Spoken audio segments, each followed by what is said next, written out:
Fala aí, galera do canal Botafogo Digital, sou Carlos Albuquerque e estamos aí numa manhã chuvosa no Rio de Janeiro. Agora tá nublado, parou de chover aqui na Zona Oeste, mas tá aquele tempinho bom para ficar em casa para quem pode, né? Vamos lá, galera, vamos direto às notícias, né? Estamos aí nessa semana aí de um certo marasmo, né, de Botafogo, já que os jogadores estão de folga. Exceção feita ao melhor goleiro do Brasil, Lucas Perry, que está lá com a seleção e ontem, né, teve a primeira entrevista coletiva como jogador da amarelinha, né, como gosta de dizer, Mário Jorge Lobo Zagallo, a amarelinha que tem tudo a ver com essa estrela solitária aqui, né? São coisas que se confundem.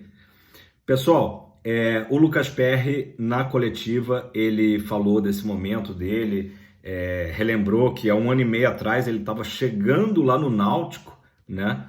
E que ele nunca poderia imaginar que em apenas 18 meses a vida dele ia mudar tanto, né? Especialmente quando ele vem aqui para o Fogão. Ele que teve uma boa atuação lá no Náutico, né? Até por isso o scout também, que já vinha observando, né? Não era só esse período dele lá no futebol pernambucano, mas ele teve uma boa passagem por lá, apesar de que o Náutico, a gente sabe, há um bom tempo não vive uma boa fase, né? Na época estava até ali na lanterna da Série B, mas o PR deixou saudades por lá e quando veio para o Fogão, como vocês bem sabem, começou como reserva do Gatito, depois teve a oportunidade naquele jogo lá no Mineirão, né? Ele faz a estreia porque tem a contusão do Gatito, o Gatito saiu numa bola ali, acabou se contundindo, e aí o PR já naquele jogo já estreou, já teve aquele lance dele meio que de vôlei, né, de reposição de bola,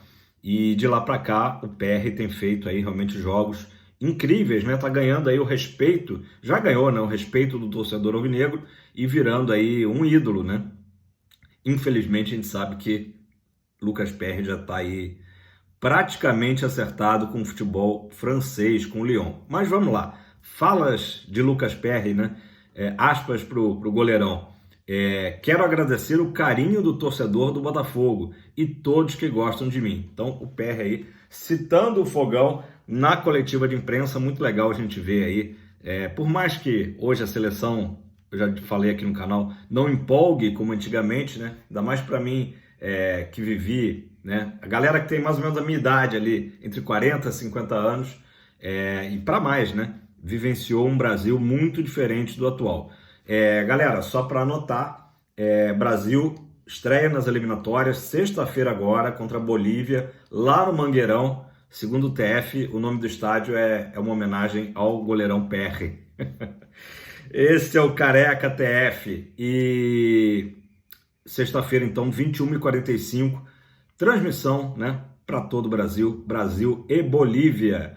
Naturalmente, o Lucas Perry é a terceira opção do Diniz, mas eu acho que é muito importante essa convocação, ele tá ali no grupo, vivenciar isso, né, e dá para ver que ele tá curtindo muito, com muito merecimento, tá ali no grupo, e o Diniz observar de perto, né, o jogador, não só em campo, nos treinamentos, mas também o jogador ali no grupo, né, integrado. Isso é muito importante pensando já em futuras convocações, beleza? Galera, a notícia que surgiu ontem aí, surpreendente até certo ponto, é sobre o clássico Vasco e Fluminense acontecer no nosso estádio, no Newton Santos, tá? Essa partida aí se caminhava para acontecer em Volta Redonda, no Raulinho de Oliveira, porém, de última hora, a CBF fez um pedido, né? Uma carta ao Botafogo para ver se sensibilizava John Textor de alugar o estádio para o Vasco, né? O jogo é mando do Vasco, né? Terá inclusive aquela proporção que tem acontecido nos clássicos, 90-10, né? 90% para a torcida vascaína e 10% para a torcida tricolor. E a primeira reação do Textor, né, era de não alugar o estádio para os nossos co-irmãos, né? Mas com esse pedido da CBF, o John Textor acabou sensibilizado, achou que era uma boa, pelo lado político da coisa, né? Atender a esse pedido da CBF e a verdade é que o Botafogo tem hoje uma boa relação com o Vasco da Gama, o que o que não acontece com o Fluminense, né? No caso, o Fluminense seria a equipe visitante, né? Eu digo com o Fluminense pelo seguinte: o presidente do Fluminense, né, o Mário Bittencourt, já falou contra o gramado do Newton Santos, enfim, tem um histórico não muito favorável nas relações, certas farpas lado a lado, uma rivalidade até que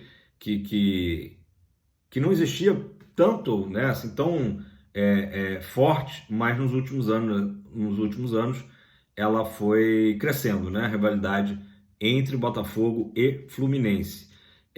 Então, assim, o Textor acabou vendo por esse lado de que era interessante atender a essa solicitação da CBF, e o Botafogo não é que ele vai emprestar, ele vai alugar o estádio para o Vasco, né? Então vai receber para isso, e além do aluguel, tá?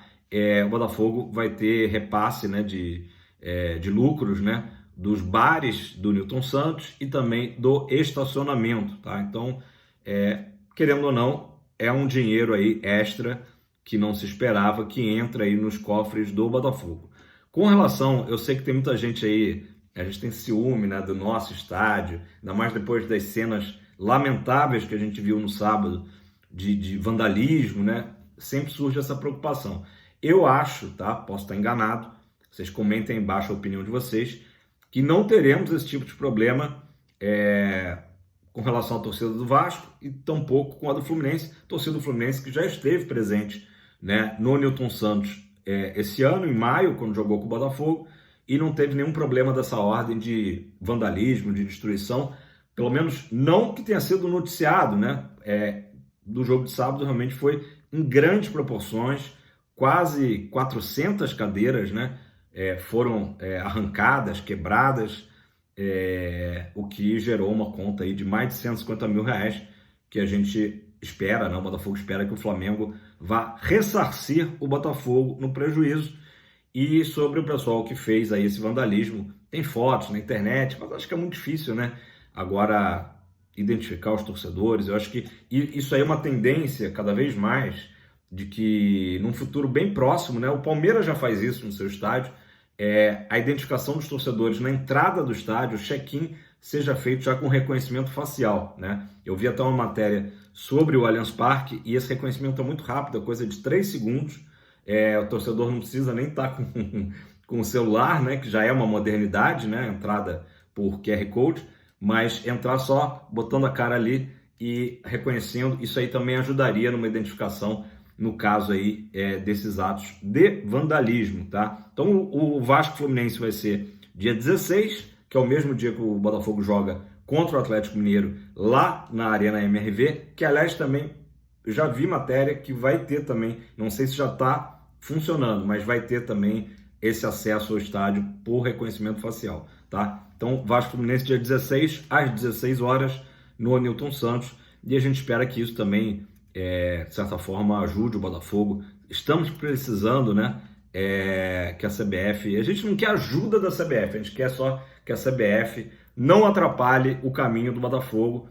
E ontem, justamente, a entidade divulgou o áudio, né, áudio polêmico do lance do segundo gol do Flamengo, né, em que o Klaus disse que não houve empurrão sobre o Tietê, tá? Ele falou, não tem empurrão, ele se joga, o cara se joga. É complicado, né? Porque a gente vê as imagens e não consegue ver nada disso que o Klaus viu, só o Klaus viu isso, de que o Tietê se atirou, né? Nitidamente tem até o print, né, que foi amplamente divulgado ontem na mídia, né? De que há o empurrão nas costas do Tietê e, enfim, esse áudio aí só nos deixa, acho que com mais, não diria nem raiva, né? Mas estupefatos, né? Diante da não marcação da falta. E a Daiane Caroline Muniz dos Santos, que era responsável pelo VAR, ela meio que se contradiz, porque ela fala, sente um braço nas costas e cai, que seria nessa linha aí do Klaus, de tipo, se atirou, mas ela pergunta no áudio, teve empurrão ou não, né? E o Klaus manda seguir, o resto a gente já sabe, acabou culminando no gol do Bruno Henrique. Sobre os outros lances polêmicos, a CBF não divulgou áudio nem do primeiro gol do Flamengo, né? E nem também do lance, dos lances, né? De cotovelada do Bruno Henrique. Também não foram divulgados esses áudios. A gente fica se perguntando o que teria sido dito ou não dito, né? O Gentili também ontem comentou num vídeo um lance que passou batido, a gente acabou esquecendo de comentar. Muita gente não falou. O lance final do jogo tem uma mão na bola muito nítida, né, do jogador do Flamengo. Até havia uma dúvida inicial se seria dentro da área, mas parece que foi fora, né? De qualquer maneira, era uma falta perigosíssima e o Klaus resolve, para se livrar, né, dos problemas, encerrar o jogo sem marcar, né? Aliás, não teve VAR, não teve nada, né? Chamando, olha, houve uma mão aí na entrada da área, né, pela lateral, na verdade seria uma falta ali pela lateral. Então, mais um lance também em que o Botafogo saiu nitidamente prejudicado. Volto a dizer o que eu falei aqui no início. O Botafogo não quer ser ajudado, mas também tem que levantar a voz contra arbitragens como essa, que realmente foram muito prejudiciais ao Botafogo, né? A gente sempre crê que não há a intenção e que parte do pressuposto aí que Rafael Klaus, que a Daiane, enfim, sejam pessoas sérias e que estavam numa péssima noite, né? A Daiane estava dorminhoca, porque não acionou o VAR em nenhum momento. Isso aí certamente foi muito ruim para o resultado da partida. Acabou alterando, influenciando diretamente o resultado da partida. Seguimos, contra tudo e contra todos. Quem falou, aliás, essa frase, eu já tinha dito ontem, né, também no vídeo, mas quem falou também essa frase foi o vice-presidente geral do Botafogo, Vinícius Assunção, que nas suas redes sociais fez a seguinte declaração: vejo a imprensa tentando criar uma instabilidade que não existe, né, no Botafogo. Vivemos um momento excepcional, estádio lotado todos os jogos, apenas 3 derrotas e 16 vitórias em um total de 22 jogos, tá? O melhor ataque, a melhor defesa, aproveitamento de 77%, uma campanha sensacional. E o Vinícius Assunção completa dizendo justamente isso. Estamos mais fortes do que nunca, unidos e focados pelo objetivo. Vai ser contra tudo e contra todos.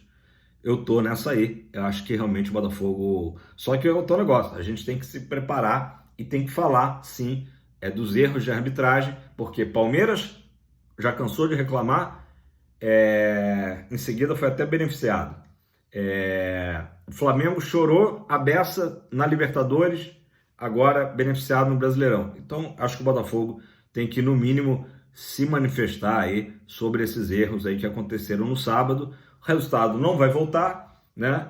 Mas é importante que se deixe claro que a gente está atento, né? Está atento a essas situações, como esse áudio aí de ontem, que realmente é até difícil de acreditar, né?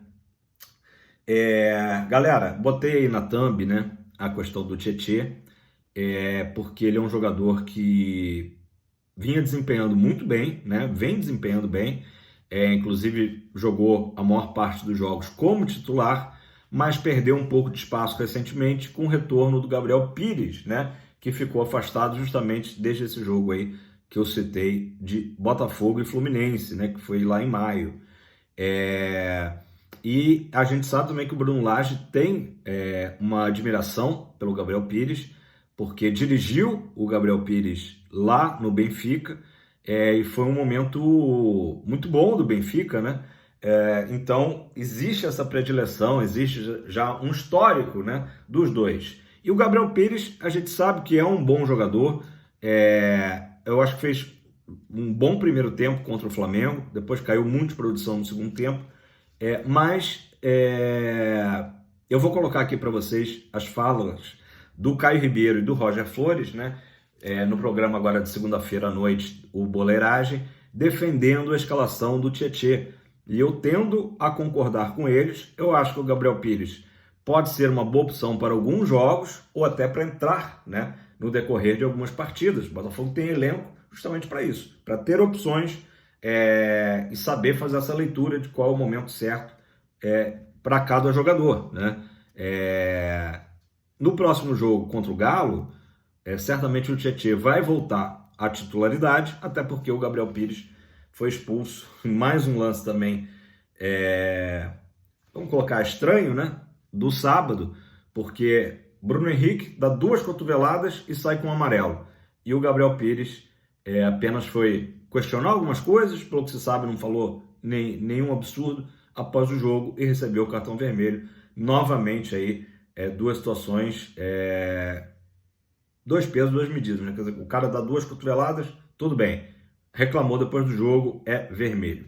Enfim, voltando à situação do Tietê.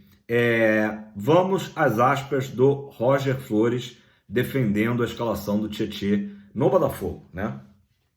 O Gabriel Pires é um bom jogador, tem qualidade na perna esquerda, mas pela dinâmica do Tietê, como faz o time girar em alta rotação, não pode sair do time, falou o Roger, tá? E concordando com ele, o Caio Ribeiro falou o seguinte: com o Gabriel, o meio de campo fica mais plantado, mais previsível, tá? Com menos intensidade, concordo. O Tietê tem mais dinâmica, entra no corredor pela direita, cobre os lados, é leve, é rápido, tá? Então, os dois aí defendendo o Tietê na equipe titular. Eu acho assim, a grande conclusão é a seguinte: a equipe que vem dando certo a maior parte do campeonato é o que todo mundo sabe de cor. Lucas Perry, Di Plácido, Adrielson, Vitor Cuesta, na lateral Marçal provavelmente, mas também o Hugo tá dando super conta do recado, e o meio de campo, Marlon Freitas, Tietê e Eduardo, né? O 4-3-3. E na frente, um ponta pela direita que pode ser Júnior Santos, num segundo tempo pode ser um Segovinha, pode ser um Vitor Sá deslocado, Tiquinho no comando do ataque, centroavante, e na ponta esquerda, ou Luiz Henrique ou Vitor Sá, né? Então, assim, não tem muito o que inventar em cima disso. Pode usar o Carlos Alberto na direita, Diego Hernandes também é uma opção também na direita, né? Na medida que ele vá ganhando ritmo.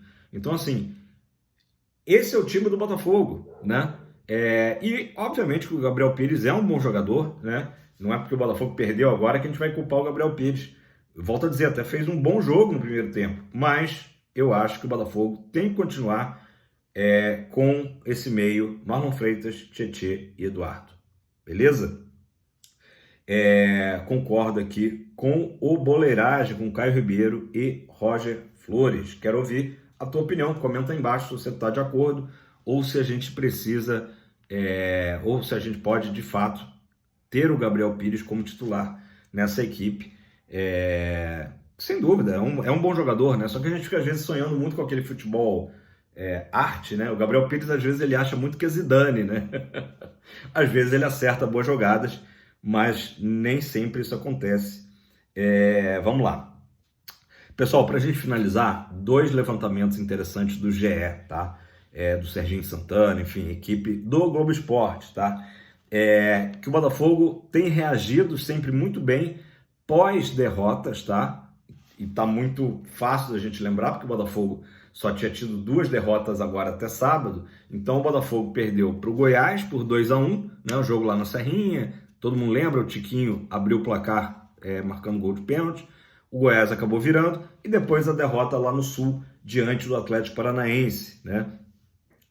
Então o GE fez o levantamento dos 4 jogos após cada uma dessas derrotas, tá? E o Botafogo teve o seguinte aproveitamento: 6 vitórias, 1 empate e apenas 1 derrota, tá? Então, dessas 8 partidas, né, 4 após Goiás e 4 após Atlético Paranaense, o Botafogo teve 6 vitórias, 1 empate e 1 derrota, mostrando que o Botafogo é o famoso levanta, sacode a poeira e dá a volta por cima. A gente espera que a mesma coisa aconteça agora nessa sequência pós-derrota para o Flamengo, né? Esperamos que assim seja, que o time demonstre mais uma vez esse poder de reação e de superação, né? Acredito que isso vai acontecer, tenho fé nisso, tá? E outra estatística também que o GE trouxe interessante é o que acontecerá com o Botafogo, né? O Botafogo manteve o Bruno Lage, será que isso foi acertado, não foi acertado? Então, assim, o que aconteceria com o Botafogo se o Bruno Lage mantiver esse aproveitamento atual, tá? O Botafogo ainda tem 16 jogos pela frente até o final do campeonato, né? Que significa 48 pontos, é isso? 48 pontos. E desses 48 pontos, se o Bruno Lage mantiver o aproveitamento, ele vai conquistar metade deles, tá? 50%, que seriam 24 pontos. O Botafogo hoje tem 51, mais 24, chegaria ao número mágico de 75 pontos, tá? Historicamente, os campeões brasileiros têm, em média, tá? Desde que existe ponto corrido, 20 equipes, os campeões atingem 77 pontos, tá? Então, assim, na média, pegou todas as campanhas, 77 pontos. Porém, com 75, tudo indica que o Botafogo será campeão, porque nunca houve um vice-campeão com essa pontuação. O máximo foi 74 em apenas uma edição. Então, digamos que o Bruno Lage continue tendo esse aproveitamento, o Botafogo chegaria aos 75 pontos e seria campeão. E será campeão. Seremos campeões. É isso que a gente tem que pensar, né? E que a gente retome essa caminhada brilhante, né, desse ano, já no jogo contra o Atlético Mineiro. Eu falei que ia fechar, mas agora eu me lembrei que tem também declarações do Carlos Augusto Montenegro. Eu sei que tem muita gente que... Enfim, é um dirigente polêmico, né? Tão importante na história do Botafogo, né? Título de 95, mas que também nos últimos anos ele ganhou muitos desafetos, né? Pessoas que não ficaram tão contentes com a influência do Montenegro no clube. Mas o Montenegro, basicamente, na entrevista que ele deu, ele ressaltou esse ano maluco beleza, né, do Botafogo, quer dizer, um ano improvável, né? Ele falou depois de um campeonato carioca muito ruim, que a expectativa era do Botafogo ali meio de tabela, brigando com todas as forças para tentar chegar à Libertadores. Isso é um fato, né? E ele elogiou a postura do Botafogo em focar totalmente no brasileiro, né? E deixar a Sul-Americana de lado. Ele achou que foi coerente, já que o Botafogo está aí há 28 anos sem o título brasileiro, e ele comparou um cavalo passando com sela, né? Então, tipo, a hora é agora de pegar esse cavalo e aproveitar essa chance aí única, né, de título no Brasileirão. Carlos Augusto Montenegro, como eu disse, sempre muito polêmico, né, nas suas falas, mas é isso, galera. Então, beleza, seguimos aí a semana, que todos aí tenham uma ótima semana. Já estamos com 23 minutos de vídeo. Dá aquele joinha, dá aquele like, galera, para o YouTube entender que esse é um conteúdo de qualidade e recomendar o canal Botafogo Digital para outros botafoguenses, beleza? Tamo junto, um abraço, pra cima, fogão!